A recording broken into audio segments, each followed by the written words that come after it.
So di ko alam kung paano kayo gumawa ng atsara, pero ito yung version ko lang. So, instead of bumili kayo sa labas, gumawa na lang kayo sa bahay. Mura na, masarap pa.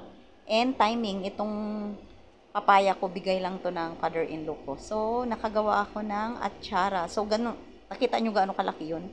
So, ganun lang pala yan siya. Kudkurin nyo o kayurin. Tapos, dapat tanggalan nyo siya ng yung tubig niya. Dapat ipigain nyo talaga siya. Tapos gamit niya na suka dyan is cane vinegar or yung superior ba yun. And wag nyo na yan pansinin ang kaldero ko. Malinis yan siya, nilinisan ko. Ewan ko ba't ba yan naman siya.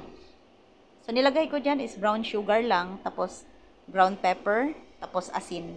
Tapos yan na siya. Yun yung suka natin. Tapos palamigin. Tapos ayan na siya. Nilagay ko siya sa jar. Yung jar pala, nakita nyo may puti-puti. White sugar lang yan siya. So, ayan. Tapos, saka natin ibuhos dyan ang ating vinegar natin. Implahan na natin.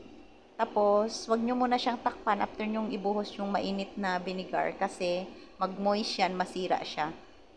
Ayan. Tapos, pinalamig ko. After kong palamigin, nilagay ko yan siya sa ref. Dapat, siya, nasa malamig para hindi siya madaling masira. So, ayan lang siya. Tingnan nyo. O, diba? May isang malaking jar tapos isang maliit. Ayan lang. Please follow and share.